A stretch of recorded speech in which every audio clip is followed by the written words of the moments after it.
Hello, 6th grade. This is your Unit 2 review. So we'll start with this math vocabulary up here. So what I've done is I've gone ahead and written down the definitions for you.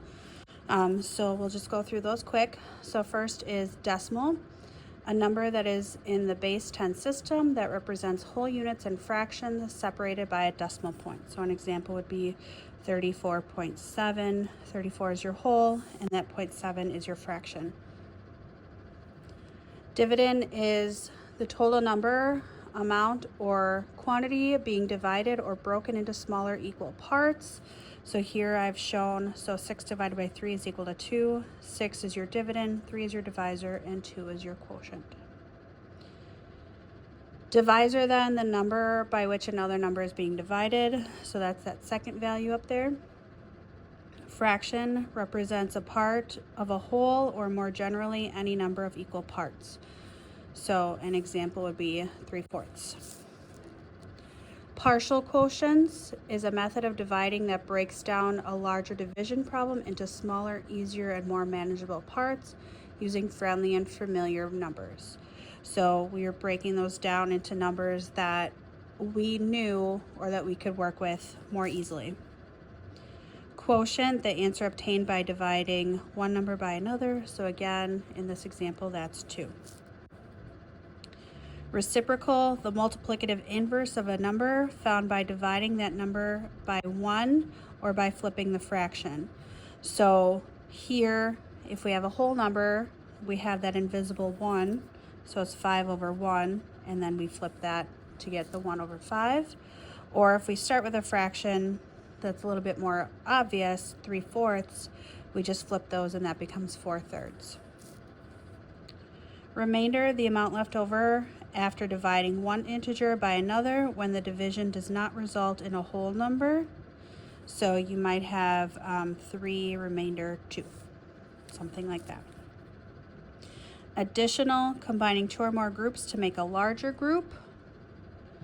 Combine, bringing together 2 or more amounts, groups, or terms using addition, subtraction, or grouping to simplify an expression. Maximum, the largest, highest, or greatest value. And lastly, reasonable, an answer that makes sense, is logical, and is close to the actual answer based on estimation, context, or logical reasoning. So now that we have those, and what you should be doing is you should be going through and identifying which ones you know and which ones you feel comfortable with, and then finding the definitions for the other ones so that you can understand all of them. All right, so looking at the review, use the unit vocabulary to complete the problems. Okay, so we're going to use these terms up here to answer these questions down here. All right, so what part of the problem is 144? Let's look up here and find 144. 144 is in the second one. It's on the top, so that means it is the dividend. What part of the problem is 135.0? That one is inside. That one is also the dividend. What part of the problem is 5.4? 5.4 is up here. That's our answer. That is our quotient. What part of the problem is 6? If we walk through, 6 is over here. So that is our answer. That is also our quotient. What is the relationship between 8/1 and 1/8? They are reciprocals.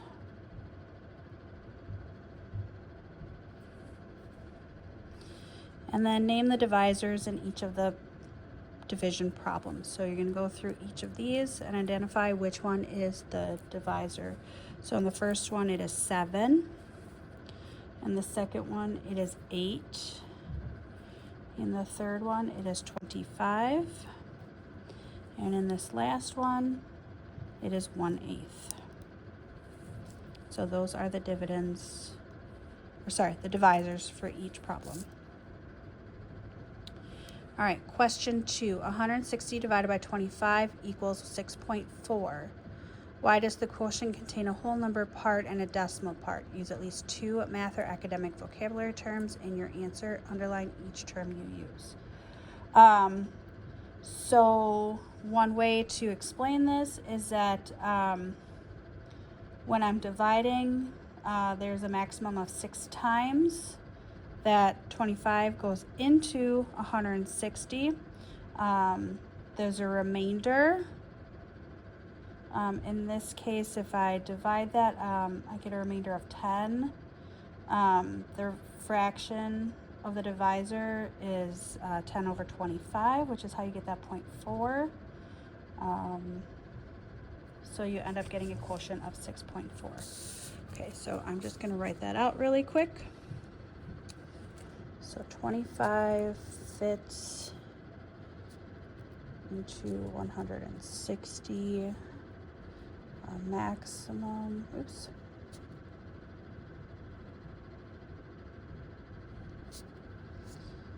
of 6 times. Maximum is one of our words. You can also circle it, highlight it. Anything is fine as long as you're identifying that. With a remainder of 10. Remainder is one of our words. This remainder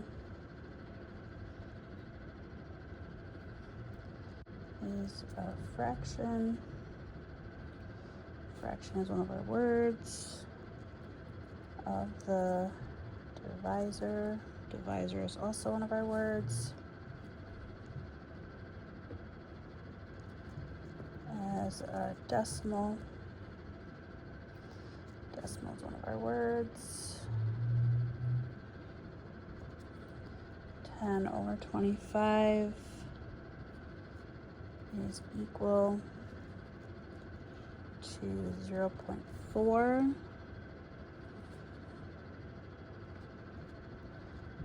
Therefore,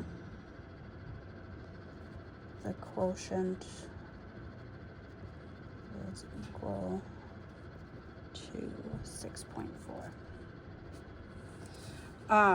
So you do not have to have exactly this as long as you are using at least 2 of the vocabulary from up top. And if you've noticed, we've used 1, 2, 3, 4, 5, 6. Okay, so you need 2. This is an example with more. All right, number 3. Is 20 a reasonable answer for 170 divided by 15? Use at least 2 math or academic vocabulary terms in your answer. Underline each term you use. So one way to do this is to start by rounding or using different numbers that are close that make sense. So I'm going to round this to 180, and then I'm going to round 15 to 20. So if I take 180 and I divide it by 20, that gives me 9. So in this case, 20 is not a reasonable answer, and I will go ahead and explain that. It is not a reasonable answer because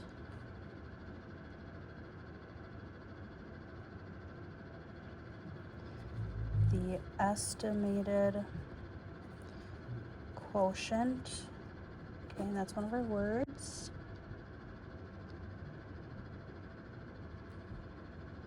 is equal to 9, which is not a close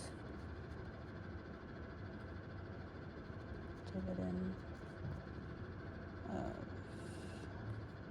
170 from 180 divided by 20.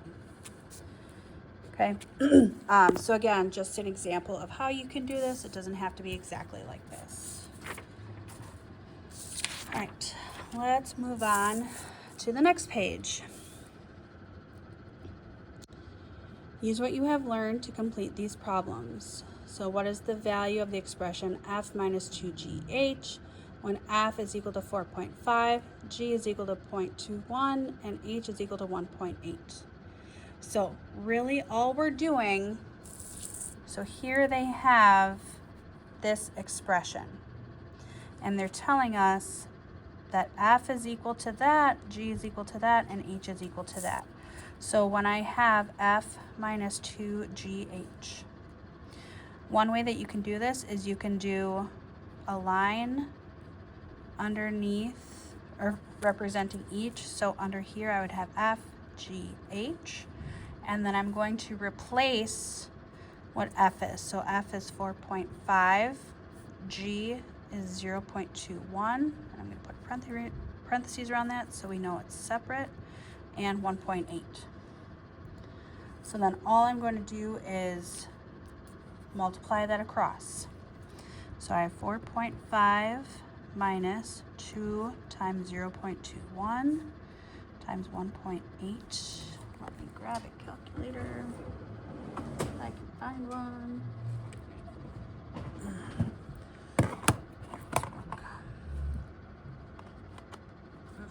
Hold on, let me put you down.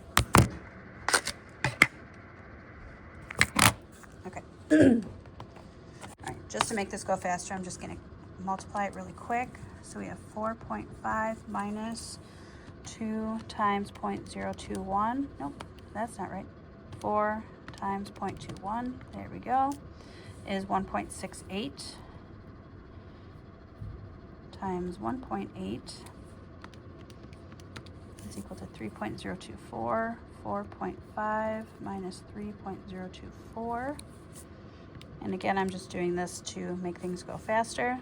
Minus 3.024.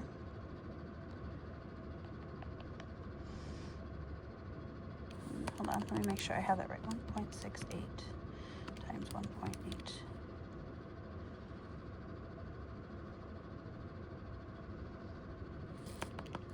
2 times 0.21. Ah, that's where I'm getting it. That's why. Sorry. 0.42 times 1.8. Sorry, that number didn't look right. Times 1.8 is equal to 0.756. Okay. All right, so then 4.5 minus 0.756 is equal to 3.744. So 3.744 is our answer. I apologize for my error. All right. Question 2. Lupe drives from Dallas to Anchorage, a total trip of 3,894 miles. First, she drives 348 miles from Dallas to Wichita. For the rest of the trip, she'll drive 394 miles each day. How many days does Lupe drive from Dallas to Anchorage? Complete the steps that can be used to solve the problem. Write your answer in the blanks. Okay, so we know that first day she's driving 348 miles. So we're taking the total trip and we're subtracting that 348. So, and again, I'm just going to do this really, really quick. 3,894 minus 348 is equal to 3,546. Okay, so now we're going to take this 3,546, and we're going to put this here. Oops, oh, sorry guys. Okay, so now we're going to figure out how many days she's going to travel, so how many days it's going to take her to drive that. So, and again, I'm going to just do this really quick. 3,546 divided by 394 is equal to 9 days. So it's going to take her 9 days to drive from Dallas to Anchorage, plus this total day. So it's a total of 10 days. That's a long trip. All right, number 3, Miss Guzman orders 6,370 marbles. Each package contains 182 marbles. How many packages does Miss Guzman order? Record your answer on the grid, then fill in the bubbles. Okay, so we have a total of 6,370 marbles, and there's 182 in each. So we're going to take 6,370 divided by 182. And again, I'm just going to do this with a calculator. I would prefer you do it by hand, but to save time, I'm using a calculator. So this is equal to 35. Okay. On your test, if you've noticed, you have these bubble forms. Okay. I'm not expecting you to use them, but the way to use them, you can either start on the left or the right. It really doesn't matter. I prefer the right, but you can do the left too. You just fill it in right here. If it's a negative, you would fill that in, but we don't have a negative, we have a positive, and then you fill in the corresponding bubbles underneath. You do not have to do this. So when it comes to the test, ignore that unless you feel comfortable trying. But I am not going to mark you down for doing it or not doing it. Feel free to try it. And I can tell exactly which students don't watch my videos because when it comes to that, they have no idea what they're doing. All right, number 4. Carson fills each bird feeder with 3/4 of a pound of birdseed. He has 12 pounds of birdseed. Carson says that to find how many bird feeders he can fill, he first finds how many 1/4 pounds are in 12 pounds. What else does Carson need to find how many bird feeders he can fill? Okay, so let's first identify what information we have. Okay, so he has 12 total pounds of bird seed, and his bird feeder uses 3/4 of a pound. So we can do this by a visual. You can take the whole bird seed and break it up into the fourths and then figure out how many pounds there are. You can just do a quick 12 divided by 3/4. You can do whatever makes sense in your brain. But basically what we're doing is Carson can divide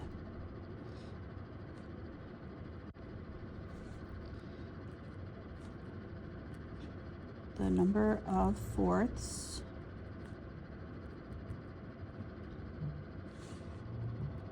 in that 12 pounds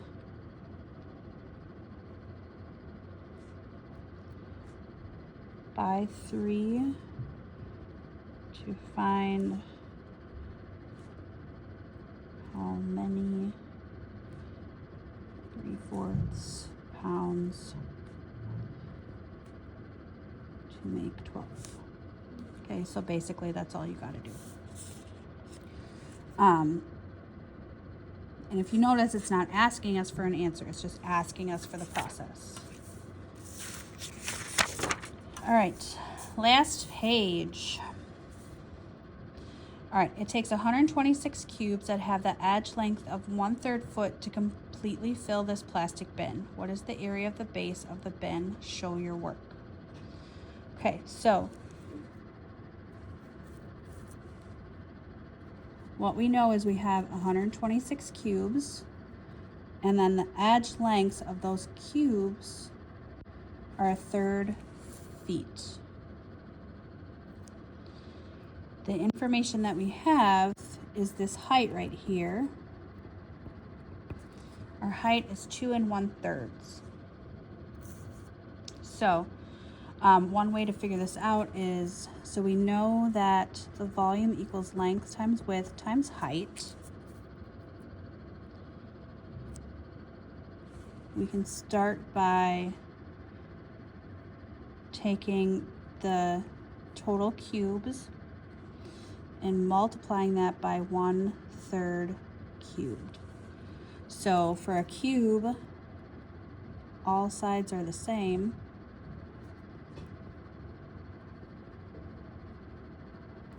So this is going to be 1/3, this is 1/3, and this is 1/3. So if I do 1/3 times 1/3 times 1/3, or 1/3 cubed, that is equal to 1/27 times 3 times 3, 1/27. Okay, so this then is equal to 126 times 1 over 27. When I simplify that, I get 126 over 27. And that simplified is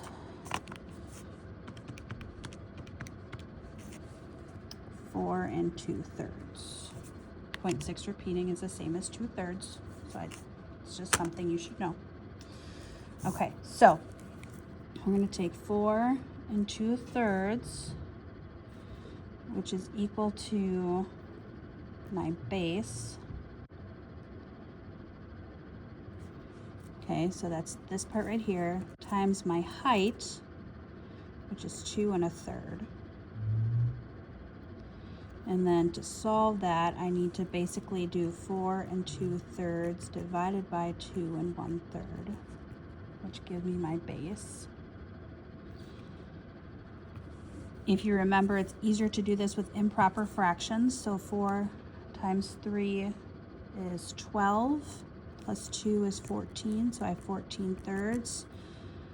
2 times 3 is 6, plus 1 is 7, so 7/3 is equal to my base.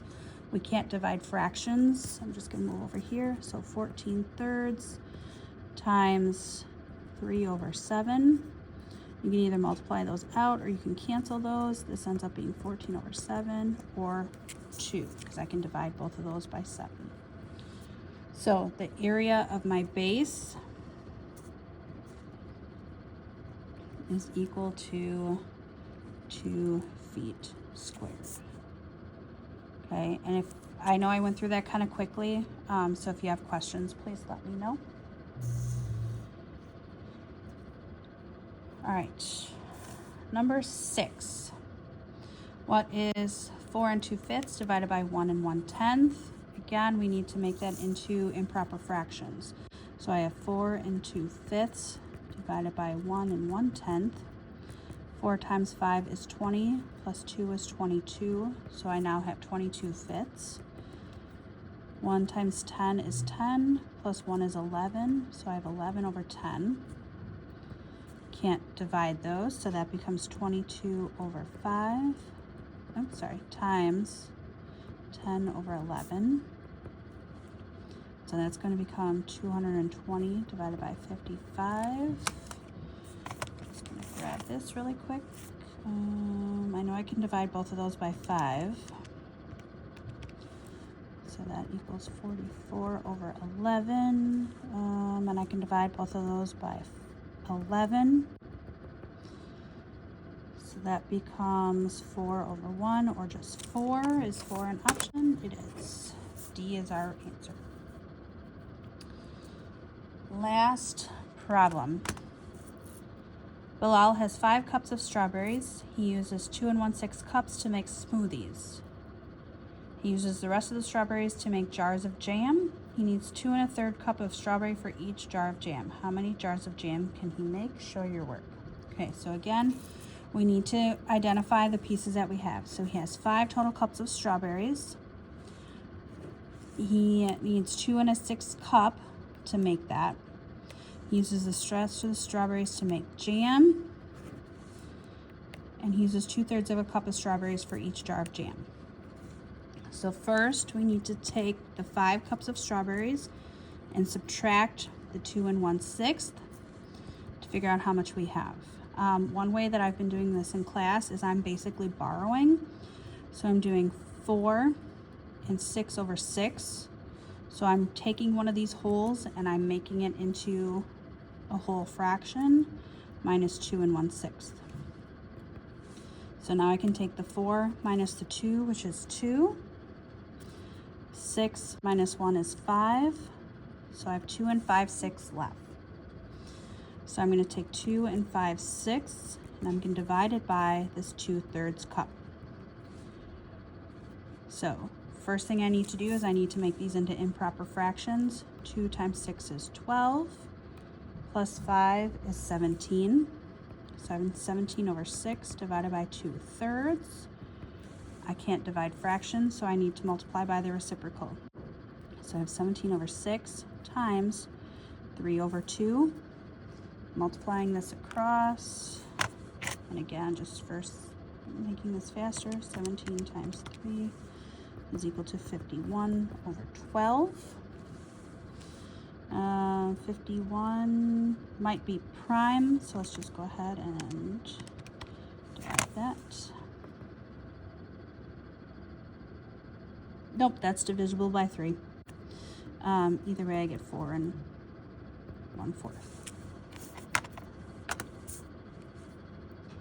Okay, so 4 1/4 is my answer. All right, that is your review. If you have any questions, please don't hesitate to ask, and good luck.